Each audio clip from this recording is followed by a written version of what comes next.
है, हम सबको अपनी लड़ाई लड़नी होगी। आज लोगों के बीच में फैला दिया कि अब राम आएंगे, कृष्ण आएंगे, कल्कि का अवतार होगा। भैया कोई अवतार नहीं होगा। हिंदुओं तुमको अपनी रक्षा करनी है तो कोई अवतार नहीं आने वाला। इस ढोंग आडंबर पाखंड अंधविश्वास से ऊपर उठो। कोई अवतार हिंदू की रक्षा करने के लिए नहीं आएगा। तुम जिस भगवती शेरावाली से ये आकांक्षा करते हो कि वो तुम्हारी रक्षा करेगी, नहीं कर सकती भगवती तुम्हारी रक्षा, क्योंकि भगवती की गुफा की रक्षा जम्मू में खुद सीआरपीएफ के नौजवान करते हैं। तुमको लगता है कि भगवान श्री कृष्ण अवतार लेकर के आएंगे, नहीं आएंगे भगवान श्री कृष्ण, क्योंकि तुमको अपना धर्म युद्ध खुद लड़ना है। कृष्ण ने तो इतना बड़ा संदेश भगवत गीता में दिया, हिंदू आंख पे पट्टी बांध करके बैठा, इसको समझ में नहीं आता। भगवान श्री कृष्ण का सबसे प्रियतम यदि कोई था तो वो अर्जुन था। इतना प्रिय था कि अपनी सगी बहन की शादी बलराम के विरोध करने के बावजूद कृष्ण जी ने अर्जुन के साथ कराई थी। इतना प्रिय था। गुरु शिष्य का भी संबंध था, मित्र का भी संबंध था और रिश्तेदारी का भी संबंध था। बावजूद इसके कृष्ण जी ने हथियार नहीं उठाया।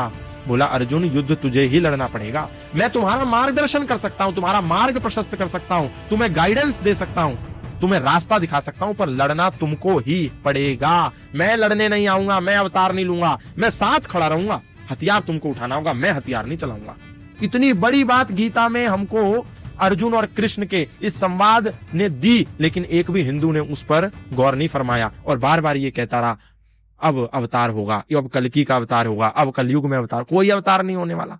ये हिंदू, आधे से ज्यादा हिंदू तो इसीलिए मर गया क्योंकि उसको लगता था, ये आकांक्षा थी, ये अपेक्षा थी कि कोई अवतार आकर के मुझको बचा लेगा। कोई अवतार नहीं होगा। भगवान रहेंगे साथ, भगवती तुम्हारे साथ है, जगदम्बा तुम्हारे साथ है, शिव तुम्हारे साथ है, कृष्ण तुम्हारे साथ है, लेकिन लड़ना तुमको ही पड़ेगा, क्योंकि शिव ने जो त्रिशूल हाथ में थामा है, जिसके सामने तुम रोज नतमस्तक होते हो, वो तुमको रोज चीख चीख करके कह रहे हैं कि तू भी हाथ में शस्त्र पकड़। अटैक के लिए नहीं, डिफेंस के लिए।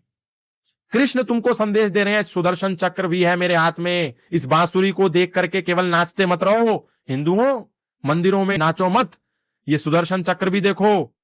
केवल बांसुरी वाला नहीं हूं, चक्र वाला भी हूं, इसको देखो। लेकिन हिंदू नहीं देखता। जगदम्बा कह रही है कि मेरे हाथ में जो तलवार है इसको भी देखो, लेकिन हिंदू नहीं देखता।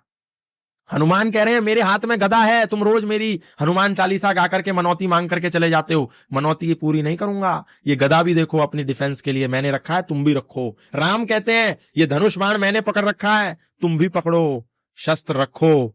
लेकिन हिंदू कहता है शस्त्र मत रखो, बिजनेस करो, नौकरी करो, पैसा कमाओ, गाड़ी लो, बंगला लो, बड़ा बड़ा संसाधन बनाओ, केवल इसी में लगा हुआ है।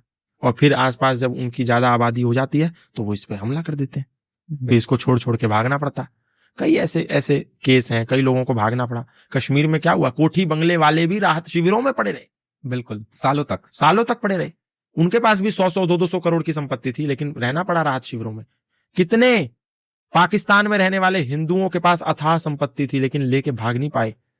मुश्किल से अपनी बेटियों को लेकर के भागे, बड़ी मुश्किल से।